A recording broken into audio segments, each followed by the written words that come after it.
Hello. So what is going on, guys? It's Triple G here, back with another Borderlands 3 video, and today we're going to be ranking DLCs. Yes, we're going to be stepping into that dangerous world, whereas I'm going to put my opinion out there on all 6 DLCs for Borderlands 3, and then you're going to fire comments at me and telling me why I'm wrong. But it's going to be fun. Feel free to do as many comments as you like, as I do want to hear your opinions and take your thoughts into consideration. If you enjoy this video, please consider subscribing to the channel or join us over on Twitch. We stream 5 times a week, and otherwise, let's get controversial. So let's get this controversial show on the road, and I am going to start with DLC 2, Guns, Love and Tentacles. Now, whilst this was a wholesome story, and I did enjoy the last minute cold feet, the marriage, the partner who you always thought should have been your partner, but the partner you choose, I enjoyed the wholesome story. However, there were a few things in this DLC that kind of let it down. I didn't really enjoy the gothic vibe that was going from this DLC, and I did not think the loot was as top tier as it should be. It was a little bit frustrating at times, not quite knowing who would drop what because of all the named bosses dropping things. However, there were some standout items in this DLC, obviously including the Anarchy, as well as the Old God Shield, and who can forget the Pearl of Ineffable Knowledge. All in all, it was a solid DLC, and I did enjoy it as I went through. However, the real letdown for me in this DLC was the final boss, the Heart's Desire. It was just a big ball with some spikes in it, and it really didn't do anything for me. Okay, so up next is DLC 1, the Handsome Jackpot, and this was really hard for me not to rank this higher as a Zane main, and the fact that I got the Seeing Dead from this DLC. But let's start with the story. The story was pretty good. I liked the constant jokes throughout from Moxie. The little bit of a head twist when we got Timothy introduced was pretty nice, and the interaction between Timothy and Moxie is really nice all the way through the story. In terms of new characters introduced, the only person that really stood out for me was Freddy, with his amazing intros and his really funny kind of one-lines. However, the others were just kind of forgettable. The loot, however, was a definite upturn from stuff into the base game. As we've mentioned earlier, the Seeing Dead was absolutely essential to make Zane a god tier at the time. Flak got the stack bot, which was absolutely amazing, and is still very strong to this day. And of course, the infamous ion cannon in all its glory, with its 100% drop rate, and at the time it was ridiculously powerful with 300 over 90 and everything else in between. The final boss at the end of the Handsome Jackpot is also interesting as well. Had a boosted chance to drop class mods and had multiple phases and different ways that you could attack him. So I did really enjoy the Handsome Jackpot. Up next, we have DLC 5, and that was the addition of the 4th skill trees and arms race. So this DLC I think deserves to be higher up the list, but there was one thing that really let it down that is the reason why it is here. Now, DLC 6 obviously introduced the 4th skill trees. We had the ball for Amara, the mantis cannon for Zane, iron cub for Mose, and then Flak got gravity snare. Fundamentally, most of these were great additions to the game. However, Flak's kind of missed the mark. The mantis cannon for Zane put him into S tier. The ball for Amara gave her some single target damage, which was just nutty, and the iron cub was cute, you know? So all in all, it was really good. Arms Race was a fantastic new mode added to the game, which brought some brilliant new features to the game, including losing your action skills, having interactivity with the stream so that viewers can actually win loot, and having a game mode that was scaled so differently it was really refreshing to play. The loot in Arms Race was also very good. We had the plasma coil, the Tizzy, the Beskar, and the Madcap shield. It was just really good all round. There were some doozies, you know, the Clockwork Reds just didn't really hit the mark, and the artifacts I don't think I've ever used. However, most of the loot was really good as well. However, the single biggest problem I had with DLC 5 was that they gave me all these new action skills for all the Vault Hunters, and yet there wasn't any endgame for me to take on at the end of that. So I found myself just replaying the same content over and over again, and as I got stronger, I ended up cakewalking most of the content in the game without anything new to do. So I definitely needed something new to do at that point. If they'd have given us a new endgame content at that point, it could have been the most perfect DLC ever. It had everything: the weapons, new skill trees, new game mode, and endgame content, and we could have been talking about number 1, but it's not. So coming in at number 3 is the Krieg DLC, the Fantastic Clusterfuck. Now, I really did enjoy the storyline of this DLC, and the scenery of this DLC was obviously absolutely bonkers. You went from castles to prisons to whatever else you can think of in this DLC, and all in all, it was, you know, a fun time. I enjoyed myself.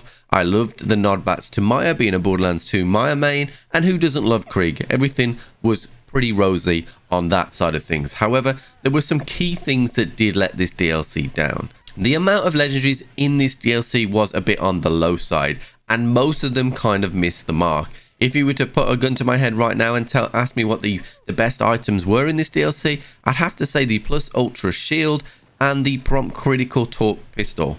There are not many other legendaries that were able to compete with what was already released DLC 3 weapons. In addition to all of that as well, the bosses were actually okay. However, they were pretty much all bullet sponges. The Psycho Reaver was a nice fight at the end. However, it was severely let down by Valhalla, giving us that 60 seconds to go through those chests, only to find that those chests couldn't actually drop any of the new DLC weapons. Was a bit of a gut punch. However, I did really enjoy the puzzle which unlocked the secret room at the end. Overall, this DLC did really resonate story-wise and progressed the story, got inside of the head of Krieg, and of course gave us that lovely scene at the end with Maya. And who could forget, straight through the anus? Exactly, guys, you wouldn't forget that. All in all, a good DLC, but not going to be in our top 2. Okay, so now comes the hardest decision that I had to make when doing this list. At number 2, it's DLC 3. So those of you that have followed me on Twitch, on Twitter, will know that DLC 3 has been my single most favorite DLC so far to date, other than right now. So DLC 3 was a masterpiece in my opinion, but it only had one thing that let it down, and we'll get to that in a second. However, let's start with the story. The story was fantastic. The narrator was fantastic. The loot in this DLC was amazing. We had the light show, the flipper, tons of legendaries, great dedicated drops, split between named enemies. The maps were interesting. There was a nod to Jurassic Park. Everything is going great, but the r.y.n.a.h just kind of let it down for me. Everything was going great. I loved Rose. I loved everything about this DLC. However, I just wanted a grander kind of finale with the r.y.n.a.h. The r.y.n.a.h was pretty static. I know that you could go underneath if the boss stayed alive enough, and that was pretty cool, but unfortunately, like, you know, I do decent builds and we just destroyed the r.y.n.a.h, so most of the time you didn't get to see that. However, you know, this was a 9 out of 10 DLC. This was absolutely amazing. Gearbox, if you are listening, this is how you make a DLC. Tons of side missions, tons of everything. It was brilliant. I loved it. I never want this DLC to change. The only thing, again, that I would like to see at some points when they are introducing DLCs in the future is more endgame content. Give us stuff that's repeatable, gives us a different experience every time. But otherwise, DLC 3, massive thumbs up. Okay, guys, so here we are. We have arrived at what I consider the best DLC release for Borderlands 3, and it is the director's cut. Now, there are a few reasons why I think this is number 1, so let's go through them one by one. So the first thing is, I know a lot of people were put off because they put the word Ava in front of the murder mysteries. However, the murder mysteries are some of the best storyline content that you are going to see in Borderlands 3. not only does it tell its own story, it tells one that intertwines with the original Borderlands 3 story and gives us some reasons as to why some decisions that were questioned during the actual base game are now being brought together in a different light, and the story itself just embeds Ava into the game completely. And I think a lot of people that play this DLC will see Ava in a completely different light. Of course, then there was the actual raid boss himself, Hemovorus, and if you've played it now, you will know that Vermi also appears in here as well. The raid boss itself is a grand event. You do have to pay Iridium in there, and I would like to see some more currencies for Iridium, but in terms of the raid boss itself, it's grand, it's spectacular, it feels like a raid boss, and having to fight both at the same time does give you a little bit of difficulty. However, I did expect it to be a little bit more challenging than it was.